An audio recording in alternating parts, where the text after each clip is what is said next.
Hoje eu quero falar sobre o sopro de vida. Olha só que legal. Hoje eu quero falar de algo que Deus veio e soprou. O que significa esse sopro? O que traz esse sopro de significado para nossas vidas? O que trouxe esse sopro nos episódios onde ocorreu esse sopro? Vamos ao primeiro exemplo. Gênesis capítulo 2, versículo 7.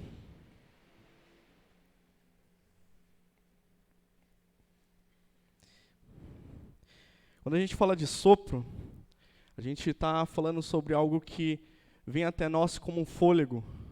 Algo que nós, diante das dificuldades das nossas vidas, a gente precisa de algo para trazer um fôlego, de fato. Né? Às vezes a gente fica muito angustiado. Então, esse é o tema da minha mensagem. Quando nós ficamos angustiados, o que nós precisamos? Vamos ao primeiro versículo. Gênesis 2, versículo 7. Acharam? Amém? Versículo 7. Então o Senhor Deus formou o homem do pó da terra e lhe soprou nas narinas o fôlego de vida. E o homem se tornou um ser vivente. Olha que interessante. Aqui diz que o Senhor formou o homem do pó da terra e soprou as narinas. Mas o que significa isso? O homem já não estava criado? O homem ali não já estava do pó da terra já formado ali? Por que precisava do sopro de vida? Aqui, nós vemos que Deus soprou, porque Ele é o único que tem o poder de trazer vida. Ele é o único que tem o poder de trazer aquilo que nós precisamos. O fôlego de vida, o sopro para nossas almas, o sopro para nossas angústias.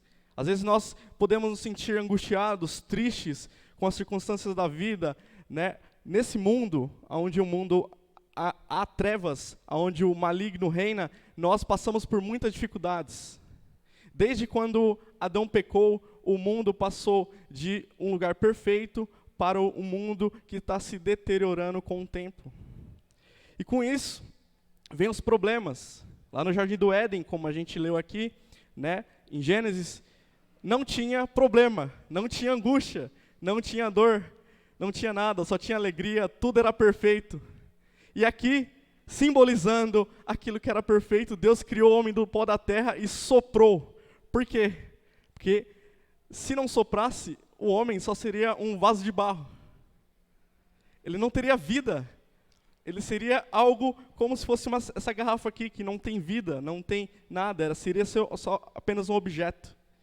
E Deus viu aqui uma oportunidade de demonstrar uma característica que Ele tem, que é tornar algo vivo.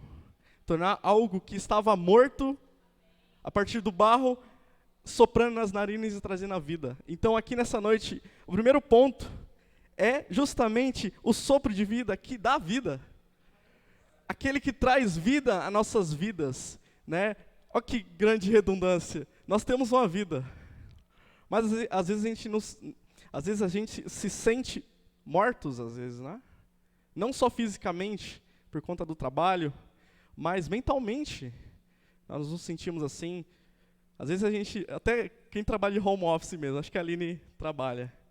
Não é algo pesado, não é algo que pega peso, nem nada, mas chega no final do dia, como que a gente está? Eu também trabalho de home office. Como que a gente está? A gente está cansado, mentalmente. Espiritualmente também. A gente pode estar cansado. A gente pode cuidar do nosso físico. A gente pode cuidar da nossa mente. Mas também o espiritual. Às vezes o nosso espiritual está tão abandonado que se torna morto. E aqui, Deus sopra as narinas de Adão, simbolizando que eu sou aquele Deus que dá vida, soprando nos seus narizes, dando vida. E nessa noite eu queria falar justamente isso, que por mais que seja grande a nossa dor, por mais que seja grande a nossa angústia, Deus pode soprar nas nossas vidas e trazer vida. Trazer vida e vida em abundância. Aqui nessa noite, eu quero que cada um saia daqui dizendo: Senhor, eu quero sentir fluir. Eu quero, Senhor Deus, que o teu fôlego venha até mim, eu me sinta vivo, eu me sinta de verdade alguém que eu nasci para ser. Eu não quero viver de problema em problema, de aflição em aflição, dificuldade em dificuldade, Senhor. Eu não nasci para isso. Eu nasci aqui, em Gênesis 2 diz que ele formou o homem do pó da terra e soprou as narinas aos narizes, né, para viver. Será que às vezes a gente cai numa rotina que só fica naquilo de problema atrás de problema, solucionar problema atrás de problema, dificuldade, dificuldade? Será que é para isso que o Senhor nos chamou? Será que é para isso que Ele falou assim, formou o homem do pó da terra, soprou os narizes e fala, vai resolver o problema? É isso? Não? Ele nos criou para ser alguém vivos, para adorar a Ele, para adorar a Ele, somente a Ele. Ele criou a nós justamente para o único propósito, para que nós possamos adorar em espírito e em verdade. Não para que nós possamos pagar boleto atrás de boleto. Nós mesmos mortais somos assim, pagamos boleto atrás de boleto. Mas não, a vida não é isso. A vida é se dedicar ao Senhor e servir a Ele de todo o coração. Isso é que traz vida. É isso que traz vida. Nós estarmos diante de Deus, colocando nossas vidas diante dEle, servindo, buscando a Ele, orando, lendo a Sua palavra. Aqui, Ele dá o pontapé inicial com o primeiro sopro da humanidade, que é no nariz de Adão. Amém? Ezequiel 37. Esse é o segundo sopro de Deus.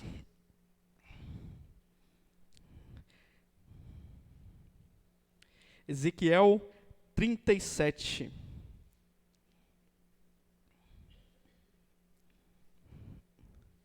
Aqui fala de uma visão que Ezequiel teve do Senhor. Ele viu um vale.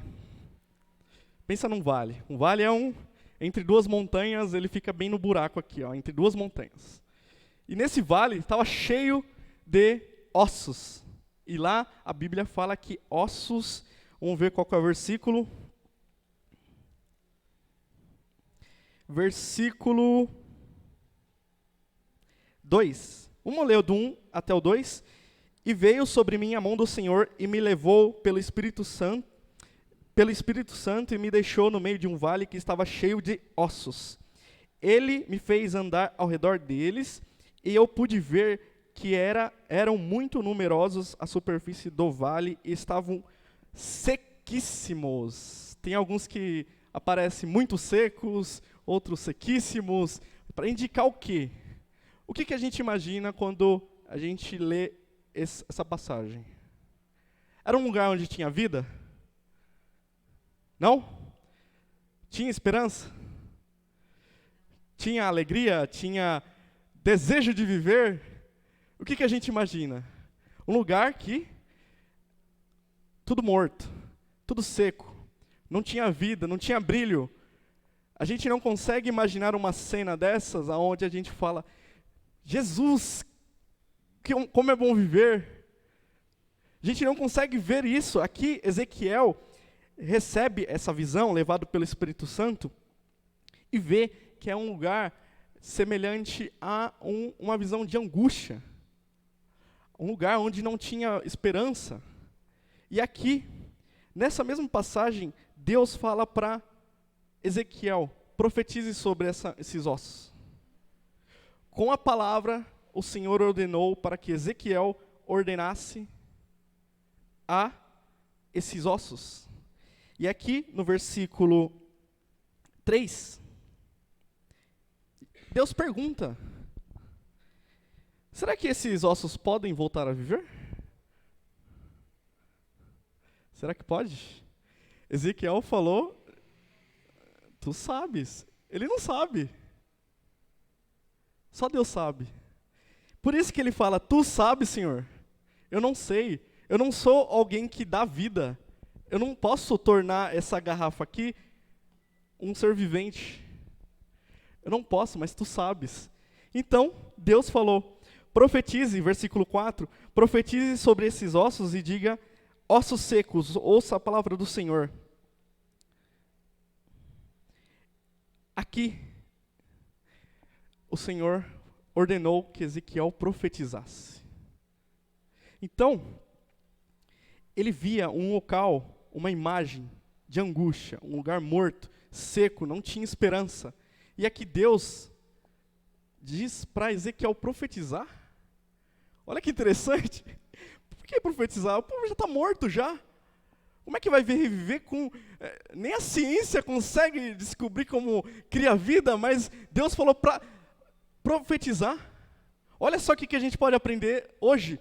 Então, sobre a palavra de Deus, Deus fala para você hoje, profetize sobre o seu vale. Aonde está morto na sua vida, Ele fala, profetiza, profetiza. Nesse momento, fale para a dificuldade. Eu profetizo em nome de Jesus que isso vai viver, que esse vai ser um local vivente. Onde eu vejo ossos secos, o Senhor fala, profetiza, vai viver. Eu creio, isso vai viver, eu tenho esperança, eu creio no Senhor, eu creio na palavra do Senhor. Por quê? Porque Ele mandou e Ele sabe que pode viver. Amém? E aqui, semelhante, é engraçado que essa passagem é um pouco semelhante com Gênesis, porque a gente vê os ossos, né?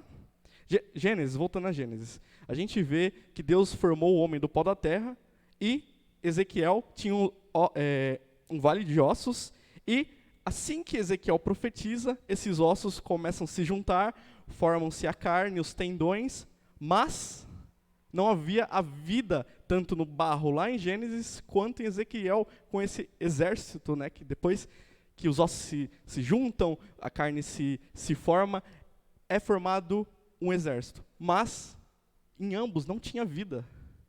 O que acontece? Ezequiel profetiza sobre esses ossos, e aqui diz, se você acompanhar aqui comigo, versículo 7, então profetizei como me havia ordenado. Enquanto eu profetizava, houve um ruído, um barulho de ossos que batia contra ossos, e se ajuntavam cada osso ao seu osso. Então está se formando ali, depois da palavra de Ezequiel, para que vivesse aquele ossos, aquele mar de ossos secos. Então já está se formando aqui. Versículo 8. Olhei, e eis que apareceram tendões e ossos, e cresceram as carnes, e eles se cobriram de pele. Mas, o quê? Não havia o quê? Fôlego de vida. Algumas versões está espírito, fôlego de vida. Olha só que interessante. O que aconteceu? Então ele me disse, profetize ao Espírito. Profetize, filho do homem, diga ao Espírito, assim diz o Senhor, que venha dos 4 cantos, ó Espírito, e sopre sobre os mortos para que vivam. Olha só, é igualzinho as passagens. Por quê? Porque Deus não muda, é o mesmo método. O ser humano pode criar coisas, pode criar inteligência artificial, que é a minha área, eu sou dessa área aí, pode criar um monte de coisa, pode criar avanços tecnológicos na ciência, na medicina, mas a única coisa que o ser humano não consegue criar é a vida. E aqui o Senhor fala apenas uma palavra, profetiza. Olha que simples. Segundo a palavra do Senhor, profetiza. Às vezes a gente quer criar métodos, buscar ferramentas, comprar cursos, né? Para a gente resolver umas simples questões da nossa vida que só basta o quê? Segundo a palavra do Senhor, profetiza. A palavra tem muito poder. Se nós voltarmos lá em Gênesis, o que aconteceu? No princípio era o verbo. No princípio, aliás, vamos voltar. No princípio Deus criou os céus e a terra era sem forma e vazia. Olha só, sem forma e vazia, ou seja, sem vida. E com a palavra de Deus, Ele fez tornar o quê? O que Ele trouxe para essa terra sem forma e vazia? Trouxe os seres viventes, olha só, a vida de novo. Trouxe os animais, as plantas, trouxe o homem, mas mesmo tendo formado o homem do barro, soprou as narinas e trouxe vida. E Ezequiel é a mesma coisa. Só que a diferença é que um é lá no começo da humanidade, no começo de tudo, e aqui agora Ezequiel está tendo uma visão. E essa é a mensagem que eu quero trazer.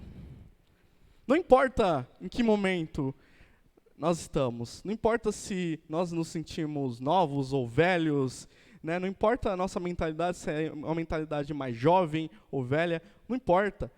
Fale com o Senhor, é da vontade de trazer vida, fale com Ele vai falar para você, é da minha vontade, eu sou alguém que traz vida, eu não sou alguém que traz morte, eu não sou alguém que traz dor, angústia. E aqui o Senhor nos ensina que, além do sopro, o sopro pode ser uma simbologia para nós. Mas o que Deus quer trazer para nós nessa noite é que chame o Espírito Santo para nossas vidas, chame Ele na nossa vida, porque é Ele que vai dar vida, é Ele que vai trazer o fôlego para nossas vidas. Nós nos sentimos cansados, fadigados, mas lembra daquilo que Jesus falou? Tomai sobre vós o meu jugo, aprendei de mim que sou manso e humilde de coração. O jugo dele é leve, é suave. Por que será que a gente não está vivendo a vida abundante que ele fala? Lembra que Jesus prometeu uma vida abundante? Será que a gente sente que a gente está vivendo uma vida abundante? Senhor, eu estou farto, eu tenho tudo que eu preciso, o Senhor é meu pastor, nada me faltará. Alguém está sentindo falta de alguma coisa quando tem o Senhor? Ninguém sente, porque Ele é tudo. Ele é tudo, então chame o Senhor, chame, Ele trará vida para nós nessa noite e para sempre. Amém? João 20.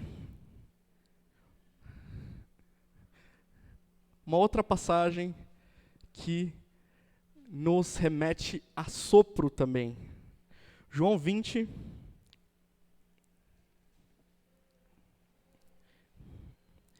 Versículo...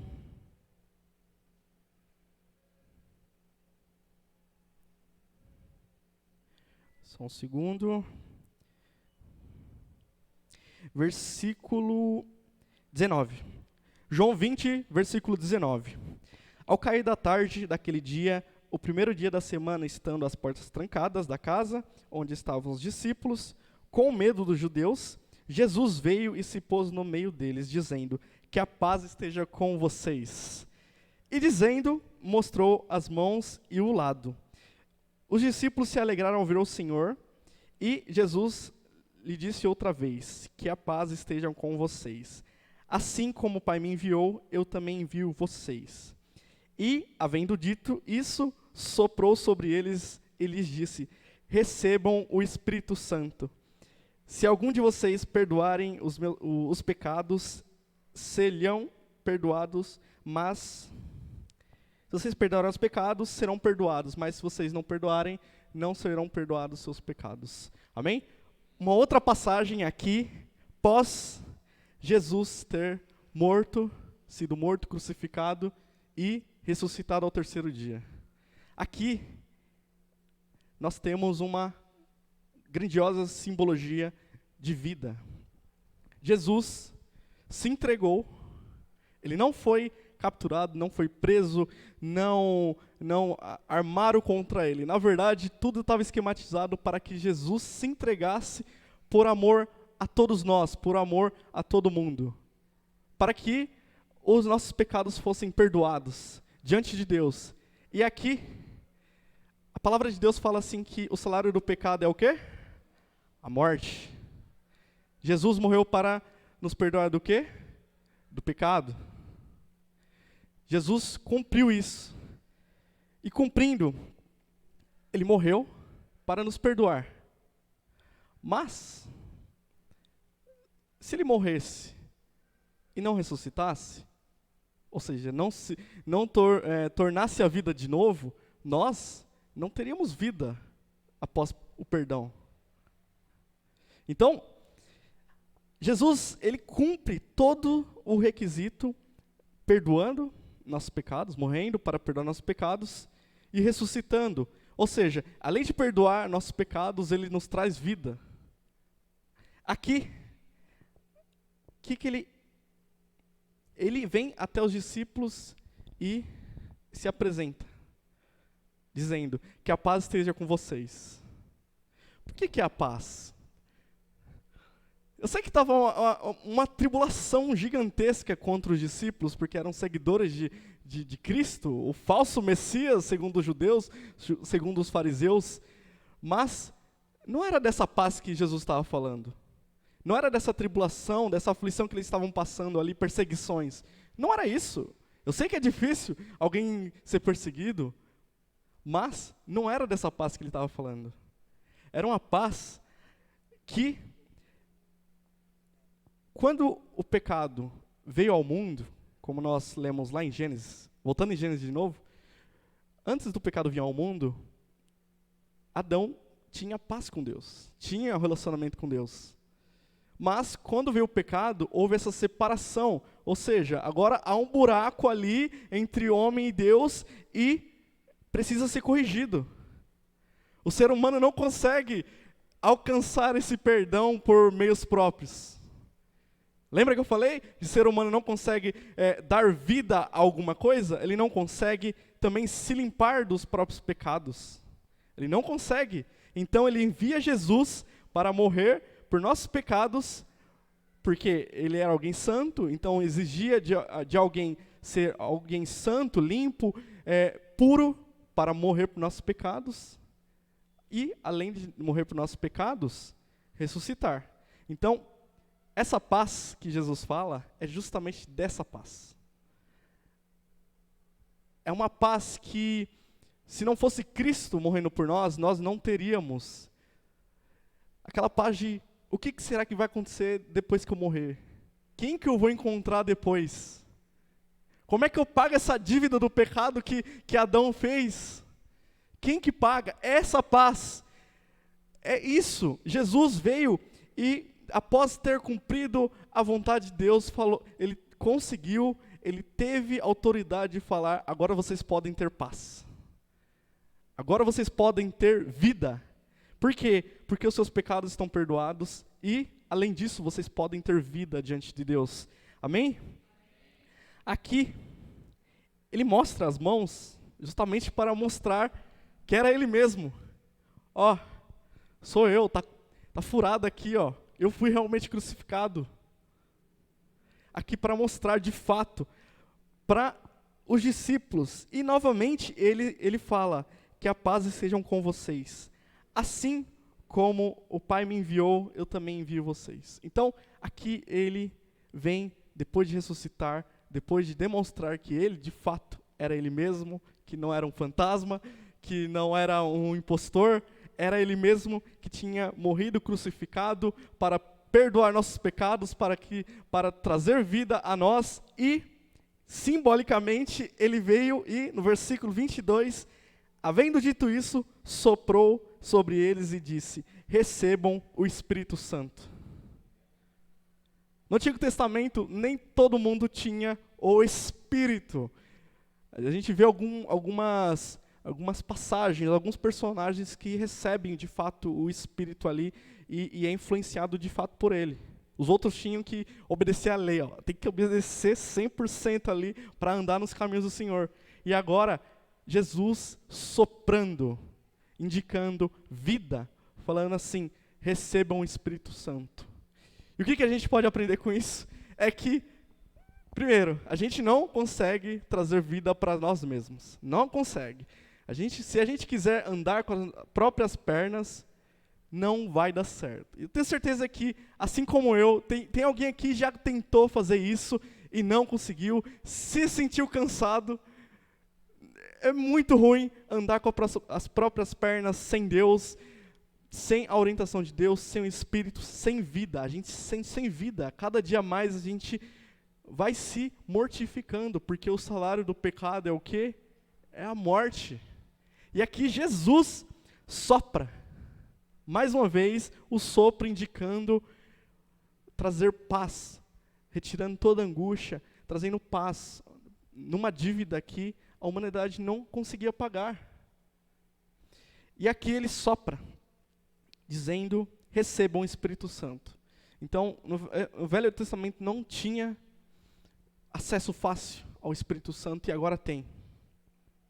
E agora tem, porque ele fez tudo o que era da vontade do Senhor. Então, nessa noite, a mensagem é bem curta, mas o tema justamente é isso, trazer vida para nossas vidas. Amém? Se cada um de nós aqui, quando nos sentir cansados, fadigados, fale com o Senhor. Fale, Senhor, essa área da minha vida eu não sei se é um teste, eu não sei se o diabo estava ao derredor e você me escolheu para testar igual Jó, não sei. Tá difícil, Senhor. Eu estou angustiada, Senhor. Eu preciso de vida, eu preciso aquela vida abundante que o Senhor me falou. Eu preciso. Então, nessa noite, eu queria finalizar com uma oração, queria orar com todo mundo aqui. Se puder, todo mundo vir aqui até a frente para a gente orar justamente por isso.